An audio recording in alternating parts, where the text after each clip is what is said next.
अल्हम्दुलिल्लाहि रब्बिल आलमीन वस्सलातु वस्सलामु अला सय्यिदिल अंबिया वल मुरसलीन अम्मा बाद। मुहर्रमुल हराम का महीना है और इस महीने के अंदर एक दिन ऐसा आता है कि उस एक दिन का रोज़ा रखने से बंदे के एक साल की पिछली ज़िंदगी के गुनाह अल्लाह रब्बुल आलमीन माफ़ कर देते हैं। रसूलुल्लाह सल्लल्लाहु अलैहि वसल्लम भी इस दिन का रोज़ा रखते थे। जब आप मक्का के अंदर रहते थे तो 10 मुहर्रमुल हराम का रोज़ा रखते थे। जब आप मक्का से हिजरत करके मदीने के अंदर आए तो आप अलैहिस्सलातु वस्सलाम को सहाबा कराम ने बताया कि इस दिन यहूदी भी रोज़ा रखते हैं। तो आप अलैहिस्सलातु वस्सलाम ने वजह पूछी कि क्या वजह है, किस लिए यहूदी 10 मुहर्रमुल हराम का रोज़ा रखते हैं।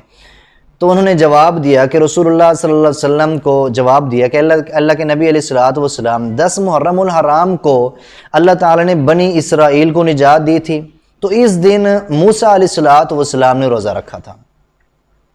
नबी करीम सल्लल्लाहु अलैहि वसल्लम ने इरशाद फरमाया कि हम तो मूसा अलैहिस्सलातु वस्सलाम के ज़्यादा हकदार हैं, तो इस दिन हम भी रोज़ा रखेंगे।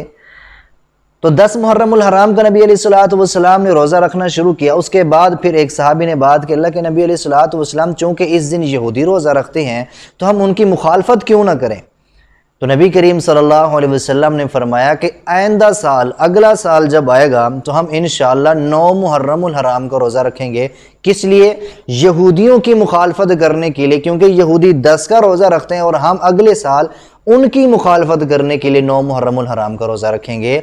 ये नबी करीम सल्लल्लाहु अलैहि वसल्लम ने बयान किया। आइंदा साल जब आया तो अगले साल के आने 9 मुहर्रमुल हराम के आने से पहले नबी करीम सल्लल्लाहु अलैहि वसल्लम दुनिया से रुखसत हो गए। तो आप अलैहिस्सलातु वस्सलाम की ये नीयत थी, आपका ये इरादा था कि अगले साल मैं यहूदियों की मुखालफत करने के लिए 9 मुहर्रमुल हराम का रोज़ा रखूँगा बिल फ़र्ज़। अगर नबी अलैहिस्सलातु वस्सलाम ज़िंदा रहते तो इसका मतलब ये है कि आपने 9 मुहर्रमुल हराम का रोज़ा रखना था, 10 मुहर्रमुल हराम का रोज़ा नहीं रखना था। तो इसलिए इस बात को समझ लेना चाहिए कि नबी अलैहिस्सलातु वस्सलाम की ख्वाहिश थी, आप अलैहिस्सलातु वस्सलाम ने इजहार किया अपनी ज़ुबान के साथ कि मैं आइंदा साल 9 मुहर्रमुल हराम को रोज़ा रखूँगा। और अगर आप अलैहिस्सलातु वस्सलाम ज़िंदा रहते, दुनिया में रहते, तो आप अलैहिस्सलातु वस्सलाम ने 9 मुहर्रमुल हराम का रोज़ा रखना था। तो इसलिए ये फ़र्ज़ बनता है हम पर कि हम 9 मुहर्रमुल हराम का रोज़ा रखें।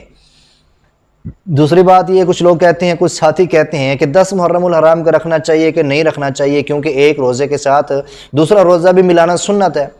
कुछ लोग कहते हैं कि 9 के साथ 11वां मिलाना चाहिए, क्योंकि 10वां नहीं मिलाना चाहिए। 10 मुहर्रमुल हराम का तो यहूदियों का दिन है, तो इसमें कोई हरज नहीं है। नबी करीम सल्लल्लाहु अलैहि वसल्लम ने तो 9 मुहर्रमुल हराम का रोज़ा रखा था, तो इसलिए 9 के साथ अगर आप 10 का मिलाना चाहें तो इसके अंदर कोई इख्तिलाफ नहीं, कोई वजह नहीं, कोई उज़्र नहीं है।